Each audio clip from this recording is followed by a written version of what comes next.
ఒక్క నిమిషం ఉండు.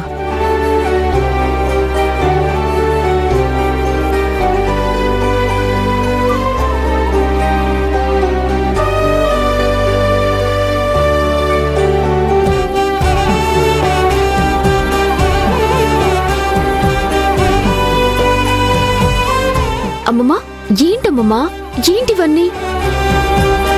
నువ్వు మా నుంచి దూరమైన దగ్గర నుంచి ఏ ఏడు కాయేడు నీ పుట్టినరోజుకి నువ్వు తప్పకుండా వస్తావన్న ఆశతో ఆ వయసుకు తగ్గట్టు బట్టలు నగలు నీకోసం కొంటూ వచ్చాం. ఆ బట్టలు నీకు వేసి ఈ నగలు నీకు అలంకరించి ముచ్చట తీర్చుకుందాం అనుకున్నాం. నువ్వు ఇప్పుడొచ్చావు. ఆ బట్టలెలాగూ ఇప్పుడు తొడగలేం. కనీసం ఈ నగలైనా నువ్వేసుకుంటే చూసి ముచ్చటపడాలని మా కోరిక. ఈ నగలు వేసుకోమ్మా. ఇప్పుడిదంతా ఎందుకమ్మా? అలా అనకమ్మా. ఈ నగలు నీకు అలంకరించి మమ్మల్ని కళ్ళారా చూసుకుని సంతోషపడనివ్వు.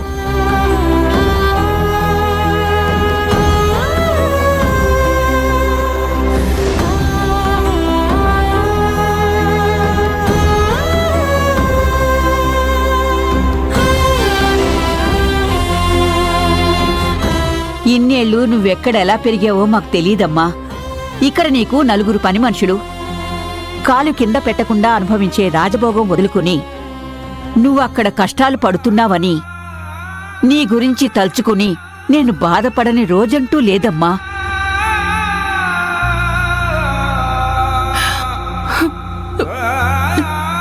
ఎందుకు ఏడుస్తున్నావమ్మా? నువ్వు దూరమై మీ నాన్న చనిపోయి ఆ బాధలో నేను మంచాన పడ్డాను. పాపం అమ్మమ్మ నువ్వెటు వెళ్ళావో తెలియక ఎంత నలిగిపోయిందో. మానసికంగా ఎంత క్షోభ పడిందోనని తలుచుకుంటేనే నాకు కన్నీళ్లు ఆగటం లేదమ్మా.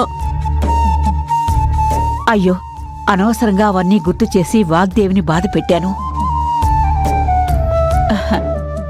నీ కూతురు వచ్చేసిందిగా వాగ్దేవి, అదంతా తలుచుకుని ఎందుకు బాధపడ్డావు? నగలు వేద్దాం అనుకున్నాం కదా. నువ్వు చెవులకి కమ్మలు పెట్టు, నేను హారం మెళ్ళో వేస్తాను. ముందా పని చూడు. ఇవన్నీ దక్కాల్సింది వర్షకి.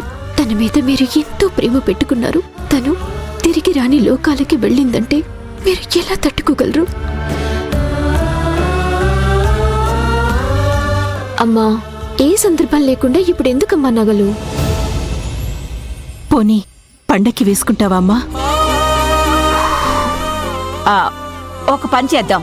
ఇప్పుడు వద్దు, పండక్కి వద్దు. త్వరలో పెళ్లి చేసి ఆ పెళ్లిలో ఈ నగలు వేద్దాం. ఏమంటావు వర్ష? మీ ఇష్టం అమ్మమ్మా.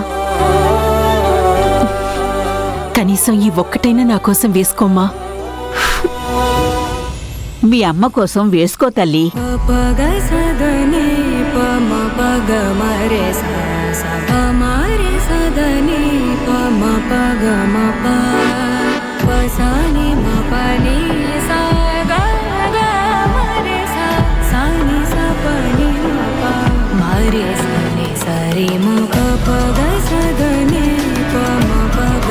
నా దిష్టే తగిలేలా ఉంది.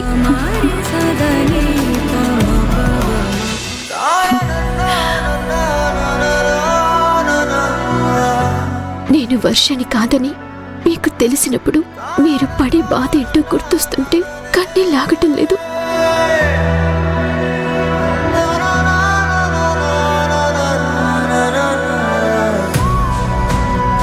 ఏమైందమ్మా? ఏం లేదమ్మా.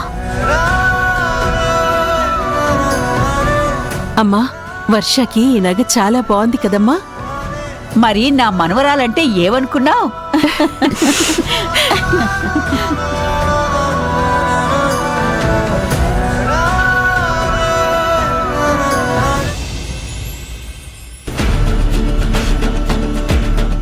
గుడ్ మార్నింగ్ అత్తయ్య. గుడ్ మార్నింగ్ శ్రావ్య. నిన్న నైటు తను వర్షానో జ్యోతినో గ్యారంటీగా తెలిసిపోతుంది అని చాలా నమ్మకంగా వెళ్లారు కదా. తెలిసిందా మరి? తెలిసింది అత్తయ్య. తెలిసిందా? ఎవరు తను?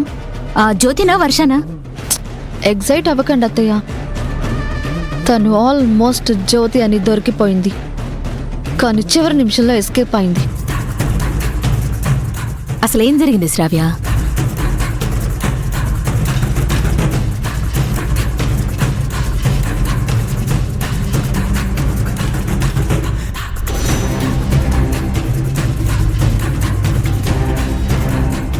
నేనేదో మంచి ప్లాన్ వేశాను అనుకున్నాను కానీ రాజీవ్ నిజంగానే జ్యోతి కోసం దూకబోయాడు. ఆ టైంలో నేనెంత టెన్షన్ పడ్డానో నాకే తెలుసు. అందుకే ఇలాంటి పిచ్చి ఐడియాలు వెయ్యొద్దని చెప్పేది. జ్యోతి అంటే రాజీవ్కి ఎంత ఇష్టమో తెలుసు కదా. అయినా అదేం ప్లాన్ శ్రావ్య? ఏదైనా జరగరాంది జరుగుంటే ఏంటి పరిస్థితి? సారీ అత్తయ్య, ఇంకెప్పుడు అలా చేయను. కాకపోతే తను మాత్రం జ్యోతినే, అందుకే కాపాడడానికి వచ్చింది. తన కళ్ళల్లో ఆ బాధ, ఆ భయం చూశాను నేను. ఎందుకంటే రాజీవ్ అంటే జ్యోతికి ఎంత ప్రేమో నాకు తెలుసు. మరి అలాంటప్పుడు నువ్వే జ్యోతి అని దాన్నెందుకు నిలదేలేదు మీరిద్దరూ? నాకు అవకాశం లేకుండా పోయింది అత్తయ్య. అదే టైంలో అక్కడికి రామరాజు వచ్చాడు. అతన్ని చూడగానే తను పూర్తిగా వర్షలాగా మారిపోయింది. చిన్ననాటి జ్ఞాపకాలంటూ ఏవేవో గుర్తులు చెప్పింది. నేను ఇంకా ఆగాలి కదత్తయ్య. అక్కడ పరిస్థితుల్లో చూసి ఎవరైనా వర్షాన్ని నమ్ముతారు. ఒక్క నిమిషం ఆగు. ఒకే పోలికలతో ఉండేవాళ్ళు 7గురుంటారు అంటారు. కాబట్టి జ్యోతి పోలికలతో ఉందే తప్ప తను నిజంగానే వర్షానేమో. నువ్వు రాజీవ్ అనవసరంగా భ్రమపడుతున్నారేమో. అదీ కాక మీరు లేనిపోని తలనొప్పి పెట్టుకున్నారేమో అనిపిస్తోంది. మనకంటూ సిటీలో ఒక లైఫ్ ఉంది, పరపతి పలుకుబడి ఉన్నాయి. తను జ్యోతినా కాదా అని ఎందుకు అతిగా ఆలోచిస్తూ టైం వేస్ట్ చేసుకుంటున్నారు? జ్యోతి అనే చాప్టర్ క్లోజ్ అయింది. చిన్న ఇష్యూస్ని చాలా పెద్ద గొడవ చేసి రాజీవ్ చేత డివోర్స్ పేపర్స్ మీద సంతకం పెట్టించి ఆ జ్యోతి పీడ శాశ్వతంగా విరగడ చేశామని సంతోషించాం. మరి ఆ జ్యోతి చాప్టర్ని మళ్ళీ ఎందుకు ఓపెన్ చేయాలని చూస్తున్నావు? ఎందుకు ప్రశాంతంగా ఉన్న మనసుని అల్లకల్లోలం చేసుకుంటున్నారు? అనవసరమైన కాంప్లికేషన్స్ మీరే క్రియేట్ చేసుకుంటున్నారనిపిస్తోంది. ఒక్కసారి ఆలోచించు. మీరంటుంటే నాకొకటి అనిపిస్తుంది అత్తయ్య. జ్యోతికి ఆస్తిపాస్తుల మీద ఇంట్రెస్ట్ లేదు కాబట్టి అసలు వర్షలాగా నటించదు. నేను చెప్పేది కూడా అదే కదా. సరైన ఆధారం లేదు కాబట్టి తను జ్యోతి కాదు అని నా ఒపీనియన్. ఇంకొకటి ఏంటంటే, తను వర్ష కాకపోతే భ్రమరాంబిక గారు తన వారసురాలు అని ప్రకటించి అంత ఆస్తిని ఎందుకు వర్ష పేరు మీద రిజిస్ట్రేషన్ చేయిస్తారు? నిజమే అత్తయ్య. ఒక పని చేయండి శ్రావ్య, తను ఈ మధ్య వచ్చింది కాబట్టి ఆ యాంగిల్లో తను వర్షనా కాదని కనుక్కునే ప్రయత్నం చేయండి. అది బెటర్ అత్తయ్య. ఇన్నాళ్ళు తను ఎక్కడుంది, ఎవరి దగ్గర పెరిగింది, తనని పెంచిన తల్లిదండ్రులు ఎవరు, సడన్ గా ఇక్కడికి ఎందుకు వచ్చింది అని అన్ని ఎంక్వైరీ చేస్తాను. అప్పుడు అసలు నిజం బయటపడుతుంది. ఆ చేసేదేదో స్పీడ్గా చేయి. సరే అత్తయ్య.